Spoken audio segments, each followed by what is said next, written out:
पितृपक्ष में महिलाएं जरूर करें इन 5 चीजों का दान। नाराज पितृ हो जाएंगे खुश और आपको कर देंगे माला माल।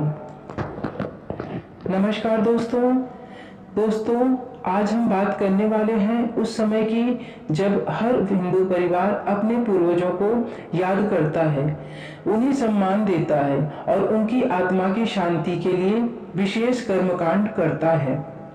जी हाँ, हम बात कर रहे हैं पितृपक्ष की, जिसे श्राद्ध पक्ष भी कहा जाता है।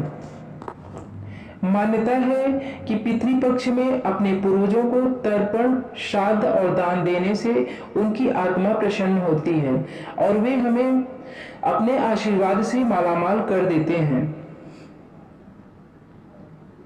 दोस्तों, कहते हैं कि पूर्वजों की कृपा जिस घर पर होती है वहां सुख, समृद्धि और शांति का वास होता है। वही यदि पितर नाराज हो जाए तो जीवन में कितनी भी मेहनत कर लो, बाधाएं बार बार आ ही जाती हैं। इसीलिए पितृपक्ष का महत्व और बढ़ जाता है। हर वर्ष पितृपक्ष भाद्रपद माह की पूर्णिमा से आरंभ होकर पूरे 16 दिन तक चलता है।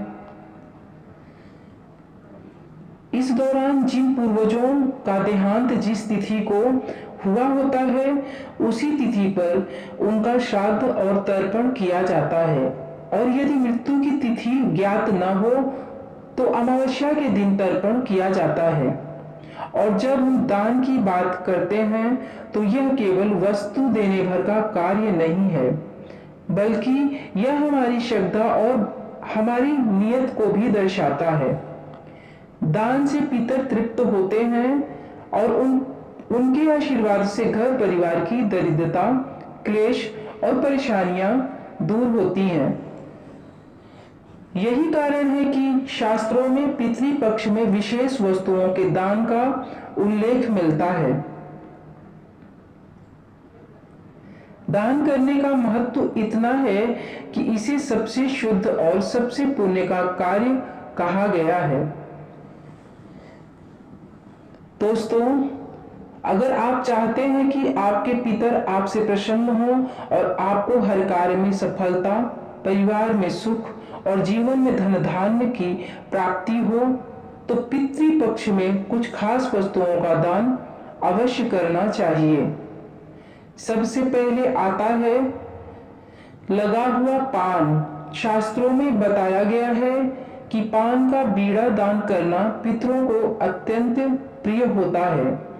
जो लोग श्रद्धा से पितृपक्ष में लगा हुआ पान दान करते हैं, उनके घर में कभी अन्न धन की कमी नहीं होती। पान का यह दान केवल एक वस्तु देने का कार्य नहीं, बल्कि यह पितरों के प्रति हमारी श्रद्धा और प्रेम की अभिव्यक्ति है। दोस्तों, यह केवल शुरुआत है। पितृपक्ष में और भी कई वस्तुएं हैं जिनका दान करने से जीवन में अपार सुख और संपत्ति प्राप्त होती है।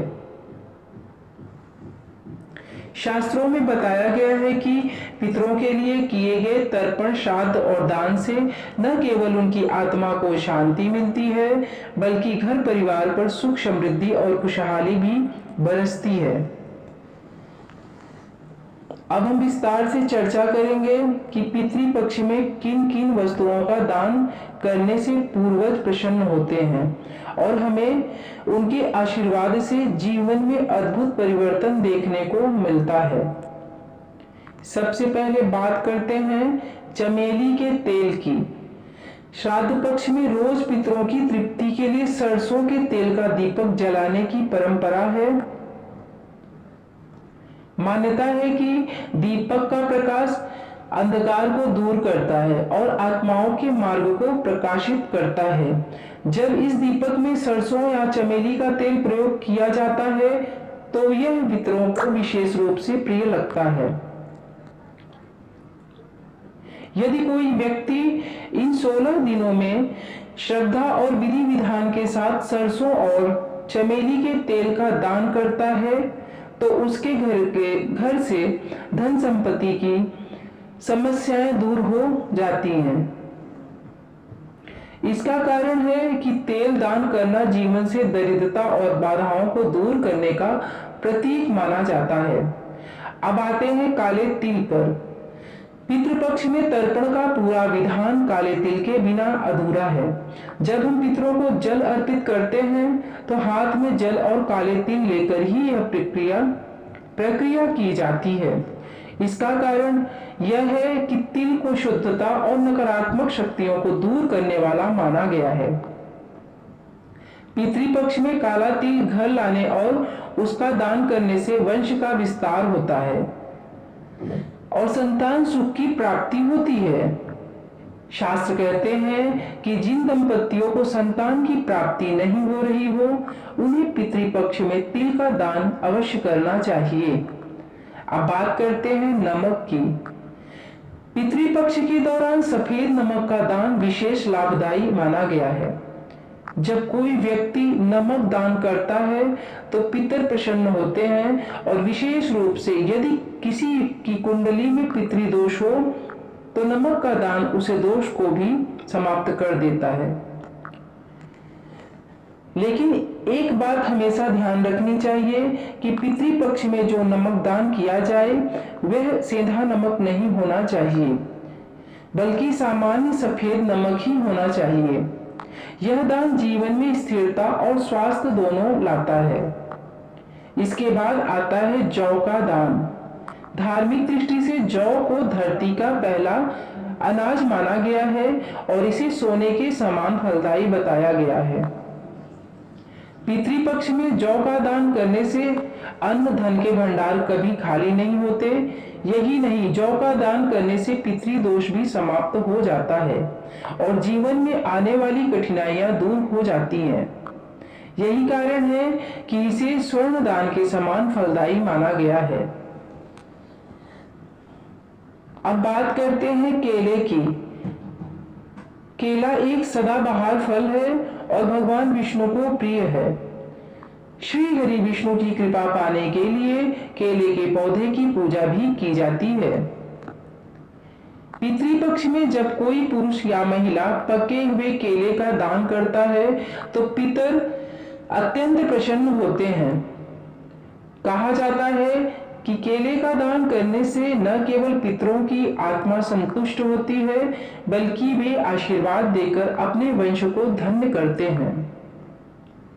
भगवान विष्णु स्वयं मोक्ष प्रदाता हैं और उनके प्रिय फल का दान करने से पितर प्रसन्न होकर आत्माओं को शांति और परिवार को सुख समृद्धि प्रदान करते हैं। दोस्तों, अब आते हैं दही पर। दही को पितरों की तृप्ति का विशेष साधन माना गया है। शास्त्रों में स्पष्ट कहा गया है कि दूध से अधिक महत्व दही का है, क्योंकि दूध कच्चा होता है जबकि दही पके हुए और स्थिर रूप में होता है। पितरों को स्थिरता प्रिय है, इसीलिए दही का दान करने से जीवन में स्थिरता आती है। जब हम पितरों को दही अर्पित करते हैं तो वे हमारी वंश परंपरा को अस्थायित्व और मजबूती का आशीर्वाद देते हैं। इसके बाद आती है सफेद मिठाई।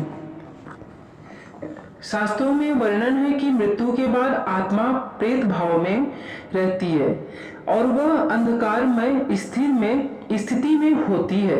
सफेद मिठाई का दान इसीलिए किया जाता है ताकि पितरों को प्रकाश की अनुभूति हो और वे अपने वंशजों को परेशान ना करें। सफेद रंग पवित्रता, सकारात्मकता और शांति का प्रतीक है। पितरों को यह रंग विशेष रूप से प्रिय है, इसीलिए जब उन्हें सफेद मिठाई दान की जाती है तो वे प्रसन्न होकर अपने वंशजों पर कृपा करते हैं। अब बात करते हैं दक्षिणा की। शास्त्रों में कहा गया है कि दक्षिणा के बिना कोई भी दान फलदायी नहीं होता। यहाँ दक्षिणा का अर्थ केवल धन या पैसे से नहीं है। दक्षिणा का मतलब कि जो भी वस्तु आप दान करें उसके साथ एक पात्र अवश्य दें। यह पात्र कटोरा, लोटा, थाली या कोई भी बर्तन हो सकता है। यह परंपरा इसीलिए है ताकि दान पुण्य माना जाए और पितरों को यह दान पूर्ण रूप से स्वीकार्य हो। अंत में आता है चावल। सफेद चावल को शास्त्रों में चांदी के समान माना गया है। जब पितृ पक्ष में पुरुष या महिला श्रद्धा के साथ कच्चे चावल का दान करते हैं तो उनके जीवन में आर्थिक तंगी समाप्त हो जाती है। यही नहीं, व्यापार और कारोबार में तेजी से वृद्धि होने लगती है। चावल का दान करने से घर में अन्न समृद्धि बनी रहती है और जीवन में कभी अभाव नहीं आता। कुश का दान। शास्त्रों में बताया गया है कि कुश की उत्पत्ति स्वयं भगवान श्री हरि विष्णु के रोम यानी उनके बालों से हुई थी। इसीलिए कुश को अत्यंत पवित्र और अनिवार्य सामग्री माना जाता है। श्राद्ध और तर्पण में कुश की विशेष भूमिका होती है। कहा जाता है कि यदि पूर्वजों का तर्पण कुश की अंगूठी पहनकर नहीं किया जाता तो पितर उस जल को स्वीकार नहीं करते और नाराज हो जाते हैं। इसीलिए पितृपक्ष में कुश का घर में लाना और उसका दान करना बहुत ही शुभ माना गया है। ऐसा करने से परिवार में खुशहाली आती है और रुके हुए कार्य बिना किसी बाधा के पूर्ण हो जाते हैं। इसके बाद आता है गोदान का महत्व। हिंदू धर्म में गौ का स्थान माता के समान है। पितृपक्ष में गाय का दान सभी दानों में श्रेष्ठ माना गया है। श्राद्ध पक्ष के दौरान यदि किसी ब्राह्मण या गरीब व्यक्ति को गाय का दान किया जाए तो इससे हर प्रकार के सुख और धन संपत्ति की प्राप्ति होती है। गौदान को इतना प्रभावशाली माना गया है कि इसके माध्यम से पूर्वज अत्यंत प्रसन्न होकर वंशजों को अखंड सुख और समृद्धि का आशीर्वाद देते हैं। अब बात करते हैं जूतों और चप्पलों के दान की। सामान्य दिनों में शायद लोग इस दान को अधिक महत्वपूर्ण न माने, लेकिन पितृपक्ष में यह अत्यंत फलदायी माना गया है। गरीब और जरूरतमंद लोगों को चप्पल या जूते दान करने से पूर्वज प्रसन्न होते हैं और घर में सुख, शांति और खुशहाली बनी रहती है। इतना ही नहीं, ज्योतिष के अनुसार चप्पलों का दान शनि और राहु के दोषों को भी समाप्त कर देता है, जिससे जीवन में बाधाएं कम होती हैं। इसके बाद आता है घी का दान। शास्त्रों में कहा गया है कि यदि पितृपक्ष में शुद्ध देशी घी, गाय का घी किसी साफ बर्तन सहित दान किया जाए तो पारिवारिक संकट दूर हो जाते हैं और पितरों का आशीर्वाद प्राप्त होता है। ज्योतिष के अनुसार भी घी का दान करने से घर की नकारात्मक ऊर्जा दूर होती है और जीवन में सकारात्मकता आती है। यही कारण है कि पितृपक्ष में घी का दान करने की विशेष सलाह दी जाती है। गुड़ का दान भी पितृपक्ष में अत्यंत महत्वपूर्ण माना गया है। जब पितरों को गुड़ अर्पित किया जाता है तो घर का वातावरण शांत और सौहार्दपूर्ण बनता है। गुड़ का दान करने से आत्माओं को शांति मिलती है और घर में सकारात्मक ऊर्जा का संचार होता है। यह दान रिश्तों में मिठास और परिवार में प्रेम बनाए रखने का प्रतीक भी माना जाता है।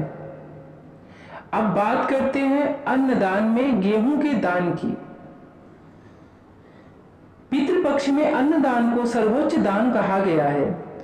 हालांकि किसी भी प्रकार का अन्न दान किया जा सकता है, लेकिन विशेष रूप से गेहूं का दान करने से पितर जल्दी प्रसन्न हो जाते हैं। यदि यह दान संकल्प सहित किया जाए तो मनवांछित फल मिलता है और जीवन की कठिनाइयां सरल हो जाती हैं। स्वर्ण दान की बात करें तो सोने का दान कलह का नाश करने वाला माना गया है। सोना शक्ति और समृद्धि का प्रतीक है। यदि किसी कारणवश सोना दान करना संभव न हो तो सोने के दान के निमित्त यथाशक्ति धन का दान भी किया जा सकता है। यह दान कुंडली में चल रहे पितृ दोष से मुक्ति दिलाता है और जीवन की कठिनाइयों को दूर करता है। पितृपक्ष में वस्त्र दान का भी अत्यधिक महत्व है। पुरुष और महिलाओं को चाहिए कि इस पवित्र काल में किसी गरीब और असहाय व्यक्ति को वस्त्र दान करें। ध्यान रहे कि वस्त्र हमेशा नए ही होने चाहिए, क्योंकि पुराने वस्त्र दान करने से पितर प्रसन्न नहीं होते और दान का फल भी व्यर्थ हो जाता है। वस्त्र दान से पितर संतुष्ट होकर आशीर्वाद देते हैं और घर परिवार में समृद्धि लाते हैं। इसके अतिरिक्त चांदी का दान भी अत्यंत फलदायी माना गया है। पितृपक्ष में चांदी का दान करने से पितर प्रसन्न होकर आशीर्वाद देते हैं। ज्योतिषी दृष्टि से देखा जाए तो चांदी का दान जन्म कुंडली में चंद्रमा को बलवान बनाता है। तो दोस्तों, ये वे सभी विशेष दान हैं जिनका पितृपक्ष में अत्यधिक महत्व है। यह समय हमें यह सिखाता है कि पूर्वजों का सम्मान करके उन्हें तर्पण और दान अर्पित करके न केवल उनकी आत्मा को शांति दी जा सकती है, बल्कि अपने जीवन में भी सुख, शांति और समृद्धि को बुलाया जा सकता है।